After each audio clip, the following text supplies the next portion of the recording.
So hi everyone, welcome back to the channel. Really quick, just want to let you know, make sure that you subscribe and also hit that little tiny bell so that you get a notification next time I upload a new video. So I want to let everyone know that I am not sponsored by anyone. I don't have any endorsements. The calls that I review, I buy them with all of my own money, or a friend of mine will let me borrow a call, and then I get to do a review on it. So I'm going to introduce you guys to one of my favorite calls today. It has a long story as to why it's one of my favorite calls. I'll put it in the description. But anyways, without further ado, let's check out the H&S Calls True Talker. So this is my friend. This is not mine. Sad story behind mine. But yeah, this is my friend's.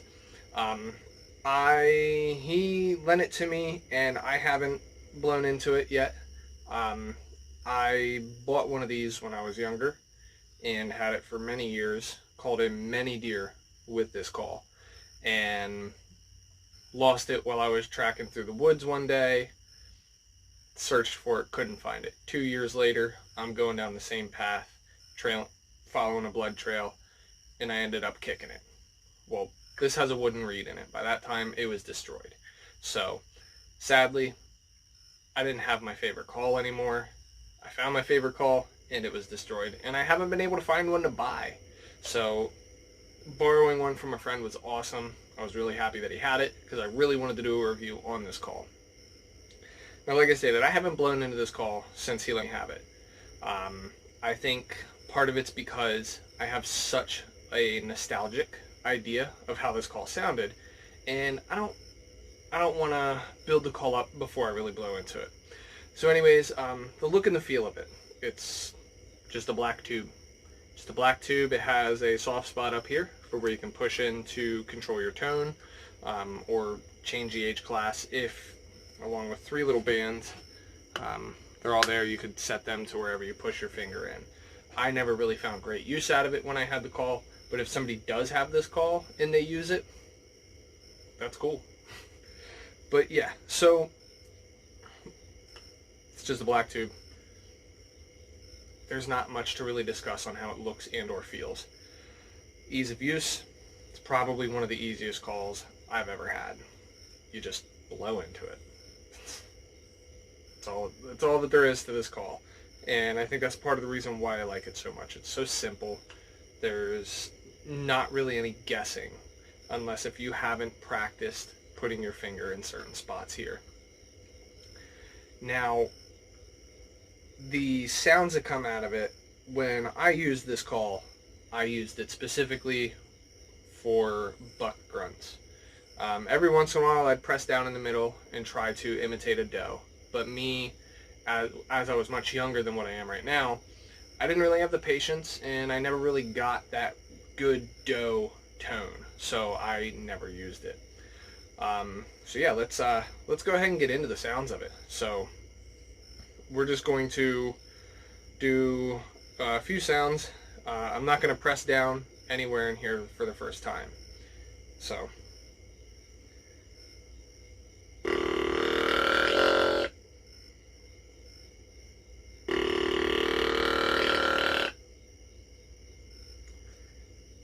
now, as I'm listening to this now, and I've had multiple different calls since I had my first one of these, I'm gonna say I'm actually not impressed with it anymore.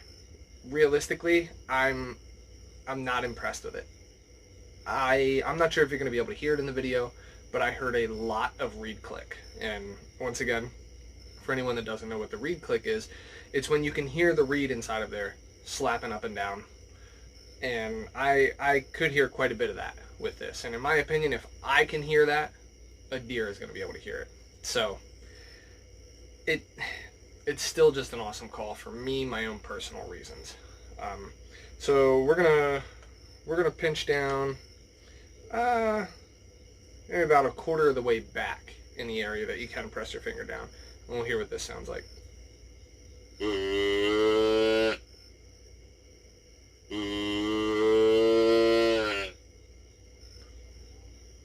I guess you could call that. I guess you could make that into a doe. It definitely sounds like a decent doe tone. once again, it's not a call. That's not a doe sound that I would use out in the woods. But everyone's a little bit different. Everyone hunts a little bit differently. We'll go here right in the middle, and we'll see how this sounds.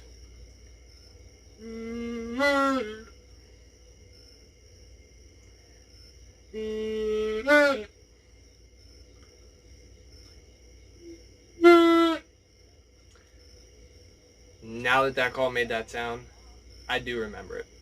My old call made that sound too. Sorry, I got people outside, neighbors.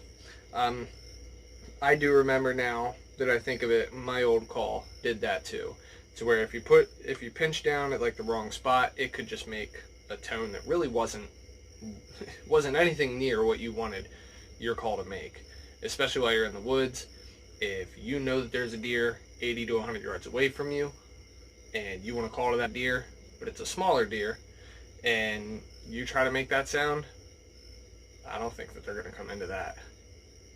So, as sad as it makes me, I'm not impressed with this call anymore. Maybe my own specific call was a little bit different than this one. Obviously, there has been a lot of years. It's probably been about 10 years since I owned this call. I think I dropped it in the woods when I was about 20, maybe 22. So there's been quite a bit of time since I've actually had this call. It's more or less a nostalgic feel for me. So once again, we'll go with the buck grunt.